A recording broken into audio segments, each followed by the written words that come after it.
गुरुर्ब्रह्मा गुरुर्विष्णु गुरुर्देवो महेश्वरा गुरु साक्षात् परब्रह्म तस्मै श्री गुरुवे नमः। आज श्री राम लक्ष्मण सहित विश्वामित्र जी ने जनकपुर में प्रवेश किया है। श्री राम जी ने जब जनकपुर की शोभा देखी तब वे छोटे भाई लक्ष्मण सहित अत्यंत हर्षित हुए। नगर की सुंदरता का वर्णन करते नहीं बनता, मन जहाँ जाता है वहीं रम जाता है। सुंदर बाजार हैं, मणियों से बने हुए विचित्र छज्जे हैं, मानो ब्रह्मा जी ने उन्हें अपने हाथों से बनाया है। और जनकपुर के निवासी पुरुष और स्त्रियां कैसे हैं? गोस्वामी तुलसीदास जी कहते हैं, पुर नर नारी सुभग सुचि संता, धर्मशील ज्ञानी गुणवंता। नगर के सभी स्त्री पुरुष सुंदर, पवित्र, साधु स्वभाव वाले, धर्मात्मा, ज्ञानी और गुणवान हैं। विश्वामित्र महामुनि आए, समाचार मिथिलापति पाए। जनक जी ने जब ये समाचार पाया कि महामुनि विश्वामित्र आए हैं, तब उन्होंने मंत्री, गुरु और श्रेष्ठ लोगों को साथ लिया और इस प्रकार प्रसन्नता के साथ राजा जनक मुनियों के स्वामी विश्वामित्र से मिलने चले। राजा ने मुनि के चरणों पर मस्तक रखकर प्रणाम किया। मुनियों के स्वामी विश्वामित्र जी ने प्रसन्न होकर आशीर्वाद दिया। बार बार कुशल प्रश्न करके विश्वामित्र जी ने राजा को बैठाया। उसी समय दोनों भाई आ पहुँचे जो फुलवाड़ी देखने के लिए गए थे। श्याम गौर मृदु बयस किशोरा, लोचन सुखद विश्वचित चोरा। उठे सकल जब रघुपति आए, विश्वामित्र निकट बैठाए। सुकुमार किशोर अवस्था वाले श्याम और गौर वर्ण के दोनों कुमार, नेत्रों को सुख देने वाले और सारे विश्व के चित्र को चुराने वाले हैं। जब रघुनाथ जी आए तो सभी लोग उनके तेज से प्रभावित होकर उठकर खड़े हो गए। विश्वामित्र जी ने उनको अपने पास बैठाया। मूरति मधुर मनोहर देखी, भयहु विदेहु विदेहु विशेषी। राम जी की मधुर मनोहरता को देखकर जनक जी अपने शरीर की सुध बुध भूल गए। रघुकुल मणि दशरथ के जाए, मम हित लाग नरेश पठाए। मुनि विश्वामित्र जी ने राजा जनक जी को बताया कि ये रघुकुल मणि महाराज दशरथ के पुत्र हैं। मेरी सहायता के लिए राजा ने इन्हें मेरे साथ भेजा है। ये राम और लक्ष्मण दोनों भाई रूपशील और बल के धाम हैं। सारा जगत इस बात का साक्षी है कि इन्होंने युद्ध में असुरों को जीतकर मेरे यज्ञ की रक्षा की है। एक सुंदर महल जो सभी ऋतुओं में सुखदायक था, वहां राजा ने उन्हें ले जाकर ठहराया। उसके बाद सब प्रकार से पूजा और सेवा करके राजा जनक विदा मांगकर अपने घर गए। नाथ लखन देखन पुर चहही, प्रभु सकोच डर प्रकट न कहही। जो राउर आयसु मैं पावो, नगर दिखाई तुरत ले आवो। रामचंद्र जी ने गुरु से प्रार्थना की कि हे नाथ, लक्ष्मण नगर देखना चाहते हैं, लेकिन आपके डर और संकोच के कारण स्पष्ट नहीं कहते। यदि आपकी आज्ञा हो तो मैं इनको नगर दिखाकर तुरंत ही वापस ले आऊं। गुरुजी आज्ञा देते हैं कि सुख के निधान दोनों भाई जाकर नगर देख आओ और अपने सुंदर मुख दिखाकर सब नगर वासियों के नेत्रों को सफल करो। मुनि पद कमल बंदी दो भ्राता, चले लोक लोचन सुखदाता। बालक वृंद देख अति शोभा, लगे संग लोचन मनु शोभा। सब लोगों के नेत्रों को सुख देने वाले दोनों भाई मुनि के चरण कमलों की वंदना करते चले। नगर के बालकों ने जब इन दोनों सुंदर भाइयों को देखा तो झुंड बनाकर इनके साथ लग गए। दोनों भाइयों ने पीले रंग के वस्त्र पहने हैं, कमर के पीले दुपट्टों में तरकस बंधे हैं, हाथों में सुंदर धनुष बाण सुशोभित हैं, माथे पर चंदन का सुंदर टीका लगा है। सांवरे और गोरे रंग की यह मनोहर जोड़ी है। जब नगरवासियों ने यह समाचार पाया कि दोनों राजकुमार नगर देखने आए हैं, तब वे घर बार और कामकाज छोड़कर ऐसे दौड़े मानो भिखारी खजाना लूटने के लिए दौड़ रहे हों। धाये धाम काम सब त्यागी, मनहु रंक निधि लूटन लागी। युवती स्त्रियां घर के झरोखों से लगी हुई प्रेम सहित श्री रामचंद्र जी के रूप को देख रही हैं। युवती भवन झरोखन लागी, निरखई राम रूप अनुरागी। वे आपस में बड़े प्रेम से बातें कर रही हैं। हे सखी, इन्होंने करोड़ों कामदेवों की छवि को जीत लिया है। देवता, मनुष्य, असुर, नाग और मुनियों में ऐसी शोभा तो कहीं सुनने में भी नहीं आती। कहाहू सखी यस को तनुधारी, जो न मोह यह रूप निहारी। कौस प्रेम बोली मृदुबानी, जो मैं सुना सो सुनहु सयानी।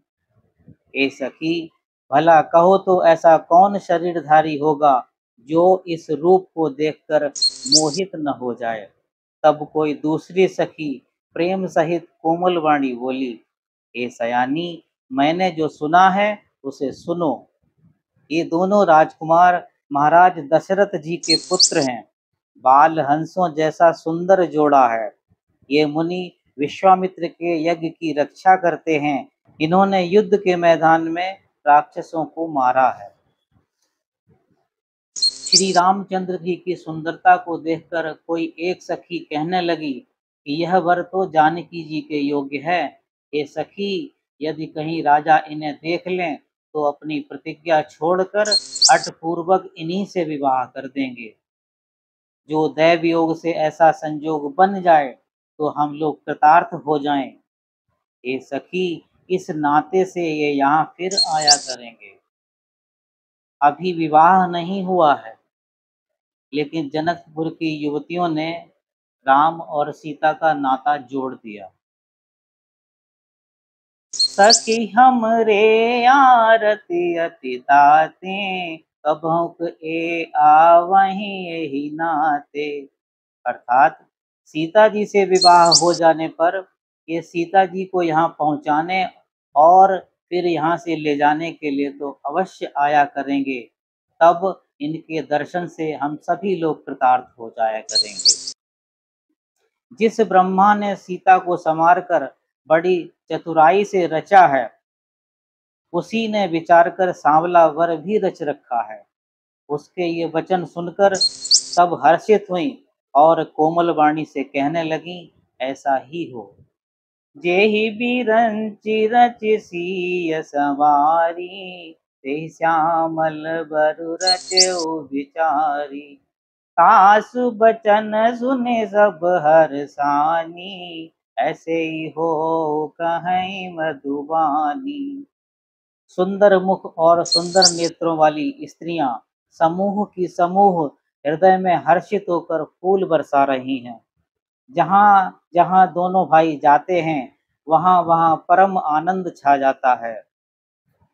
दीनों पर दया करने वाले श्री रामचंद्र जी भक्ति के कारण धनुष यज्ञशाला को आश्चर्य के साथ देखते हैं। इस प्रकार विचित्र रचनाओं को देखकर वे दोनों गुरु के पास चले। देर हुई जानकर उनके मन में डर है। फिर भय, प्रेम, विनय और बड़े संकोच के साथ दोनों भाई गुरु के चरण कमलों में सिर नवाकर आज्ञा पाकर बैठे। भोजन के उपरांत गुरु विश्वामित्र जी विश्राम करने लगे। दोनों भाई मुनि के पैर दबाने लगे। मुनि ने बार बार आज्ञा दी, तब दोनों राजकुमार शयन के लिए गए।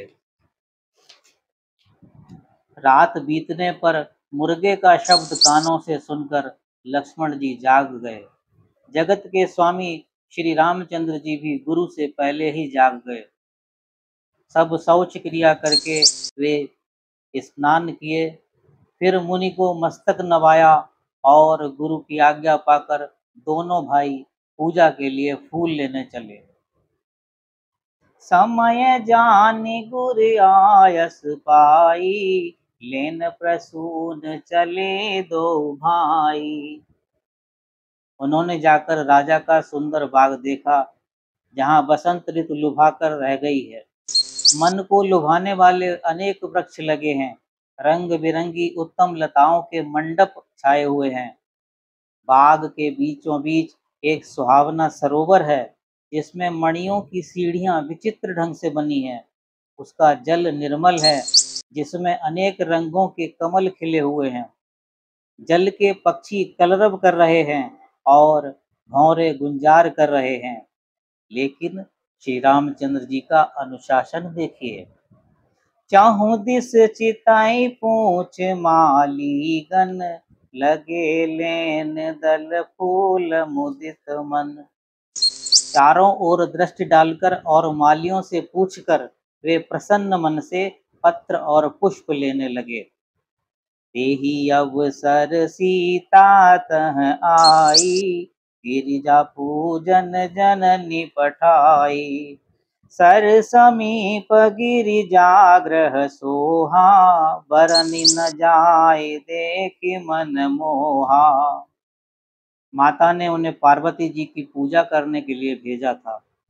साथ में सब सुंदरी और सयानी सखियां हैं, जो मनोहर वाणी से गीत गा रही हैं।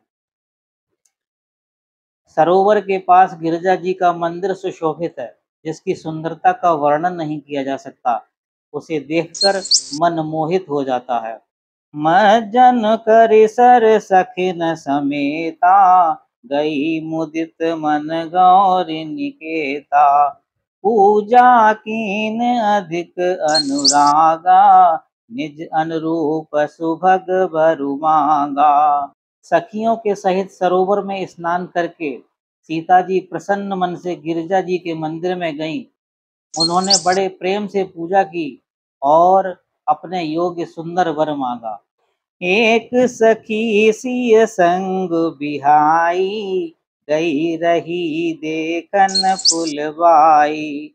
तेहि दो बंधु बिलो के जाई, प्रेम विबस सीता पही आई। एक सखी जो अधिक चंचल है, सीता जी का साथ छोड़कर फुलवारी देखने चली गई थी। उसने जाकर दोनों भाई राम और लक्ष्मण को देखा और प्रेम में विवल होकर वह सीता जी के पास आई। सखियों ने उसकी दशा देखी कि उसका शरीर पुलकित है और नेत्रों में जल भरा है। सब कोमल वाणी से पूछने लगी कि अपनी प्रसन्नता का कारण बता। उस सखी ने कहा कि दो राजकुमार बाग देखने आए हैं, किशोर अवस्था के हैं और सब प्रकार से सुंदर हैं। वे सांवले और गोरे रंग के हैं। उनके सौंदर्य का वर्णन मैं नहीं कर सकती। यह सुनकर सीता जी के हृदय में बड़ी उत्कंठा जानकर सब सयानी सखियां प्रसन्न हुईं। तब एक सखी कहने लगी, हे सखी, ये वही राजकुमार हैं जो सुना है कि कल विश्वामित्र मुनि के साथ आए हैं और जिन्होंने अपने रूप की मोहिनी से नगर के सभी स्त्री पुरुषों को अपने वश में कर लिया है। जहाँ तहाँ लोग उन्हीं की छवि का वर्णन कर रहे हैं। अवश्य ही उन्हें चलकर देखना चाहिए। उसके वचन सीता जी को अत्यंत ही प्रिय लगे और दर्शन के लिए उनके नेत्र अकुला उठे। उसी प्यारी सखी को आगे करके सीता जी चलीं। कंकन किंकिन नूपुर धुनि सुनि, कहत लखन सन राम हृदय गुण।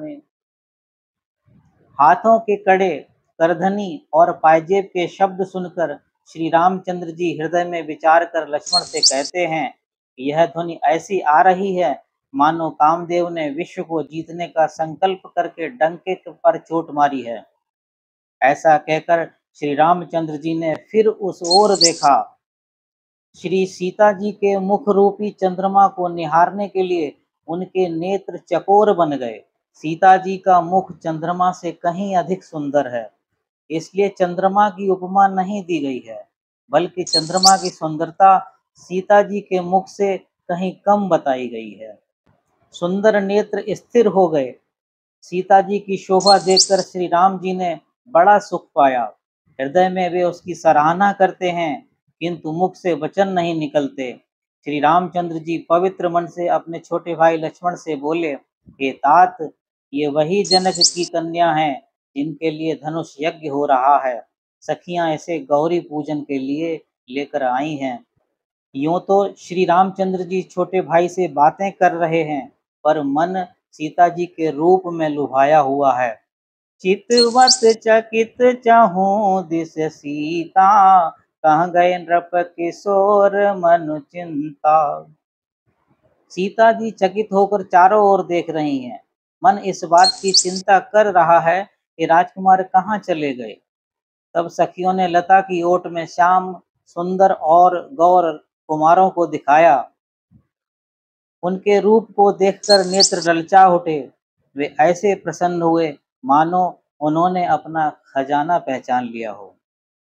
नेत्रों के रास्ते श्री रामचंद्र जी को हृदय में लाकर जानकी जी ने नेत्र बंद कर लिए।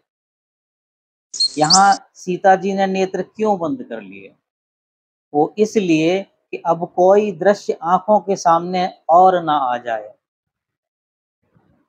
जब सखियों ने सीता जी को प्रेम के वश में जाना, तब वे मन में सकुचा गईं, कुछ कह नहीं सकती थीं।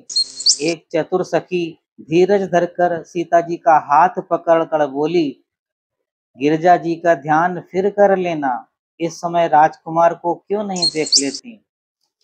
सकुच सिय तब नयन उघारे, सन्मुख दो रघु सिंह निहारे। नक सिख देखी राम के शोभा, सुमिर पिता पनु मनु अति क्षोभा। तब सीता जी ने सकुचाकर नेत्र खोले और रघुकुल के दोनों सिंहों को अपने सामने खड़े देखा। नख से शिखा तक श्री राम जी की शोभा देखकर और फिर पिता का प्रण याद करके उनका मन बहुत क्षुब्ध हो गया। पर बस सखिन लखी जब सीता, भयउ गहरु सब कहाई सभीता। पुनिया उब एहि बेरिया काली, हस कहि मन बिहसी एक आली। जब सखियों ने सीता जी को प्रेम के वश देखा, तब सब भयभीत होकर कहने लगी कि बड़ी देर हो गई, अब चलना चाहिए, कल इसी समय फिर आएंगी। ऐसा कहकर एक सखी मन में हंसी। सखी की यह रहस्य भरी वाणी सुनकर सीता जी सकुचा गईं। देर हो गई जानकर उन्हें माता का भय लगा। बहुत धीरज धरकर वे रामचंद्र जी को हृदय में ले आईं और उनका ध्यान करती हुई अपने आप को पिता के अधीन जानकर लौट चली। मृग, पक्षी और वृक्षों को देखने के बहाने सीता जी बार बार घूम जाती हैं और श्री राम जी की छवि को देखकर उनका प्रेम बहुत ही बढ़ता जाता है। शिव जी के धनुष को कठोर जानकर वे मन में विलाप करती हुई हृदय में श्री राम जी की सांवली मूर्ति रखकर चलीं। प्रभु श्री राम जी ने जब सुख, स्नेह, शोभा और गुणों की खान श्री जानकी जी को जाती हुई जाना, गई भवानी भवन बहोरी, बंदी चरण बोली कर जोरी। सीता जी पुनः भवानी जी के मंदिर में गईं और उनके चरणों की वंदना करके हाथ जोड़कर बोली, जय जय गिरिवर राज किशोरी, जय महेश मुख चंद चकोरी। जय गज बदन सडानन माता, जगत जननी दामिन दुति गाता। नहीं तब आदि मध्य अवसाना, अमित प्रभाव वेद नहीं जाना। भव भव विभव पराभव कारिन, विश्व विमोहन स्वबस बिहारिन। हे श्रेष्ठ पर्वतों के राजा हिमाचल की पुत्री पार्वती, आपकी जय हो, जय हो। हे महादेव के मुख रूपी चंद्रमा की चकोरी, आपकी जय हो। हे हाथी के मुख वाले गणेश जी और 6 मुख वाले स्वामी कार्तिक जी की माता, हे जगत जननी, हे बिजली की सी कांति युक्त शरीर वाली, आपकी जय हो। पति को इष्ट मानने वाली श्रेष्ठ नारियों में हे माता, आपकी प्रथम गणना है। आपकी अपार महिमा को हजारों सरस्वती और शेष जी भी नहीं कह सकते। हे भक्तों को मुंह मांगा वरदान देने वाली, हे त्रिपुर के शत्रु शिवजी की प्रिय पत्नी, आपकी सेवा करने से चारों फल सुलभ हो जाते हैं। हे देवी, आपके चरण कमलों की पूजा करके देवता, मनुष्य और मुनि सभी सुखी हो जाते हैं। मोर मनोरथ जानहु नीके, बसहु सदा और पुर सबही के। कीने प्रगट न कारण तेहि, अस कहीं चरण गए वैदेही। मेरे मनोरथ को आप भली भांति जानती हैं, क्योंकि आप सदा सबके हृदय रूपी नगरी में निवास करती हैं। इसी कारण मैंने उसे प्रकट नहीं किया है। ऐसा कहकर जानकी जी ने उनके चरण पकड़ लिए।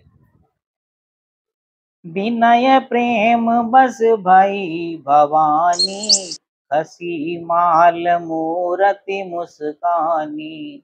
सादर सिय प्रसाद सिर धरयो, बोली गौरी हरस हिय भरयो।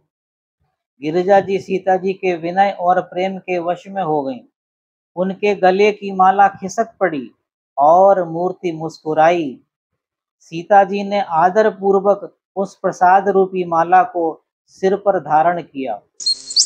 गौरी जी का हर्ष हृदय से भर गया और वे बोली, सुनो सिया सत्य आशीष हमारी, पूजे है मन कामना तुम्हारी। हे सीता, हमारी सच्ची आशीष सुनो, तुम्हारी मनोकामना पूरी होगी।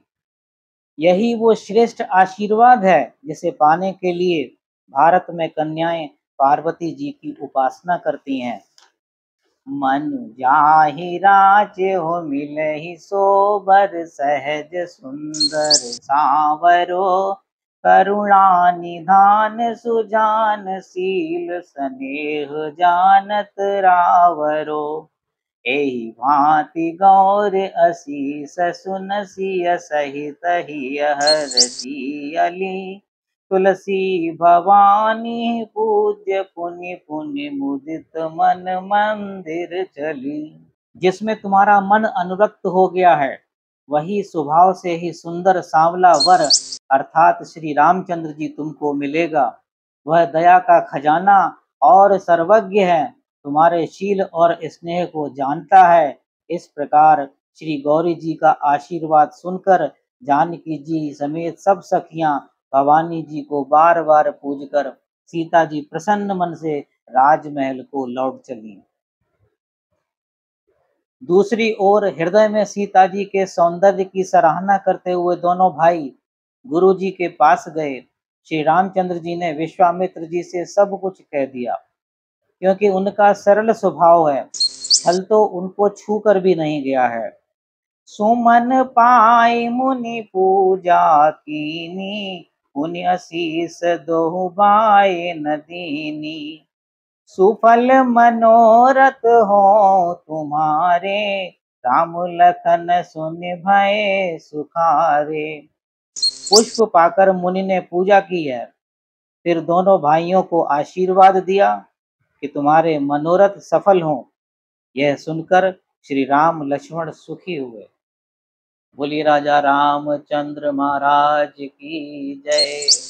पवन सुत हनुमान की जय।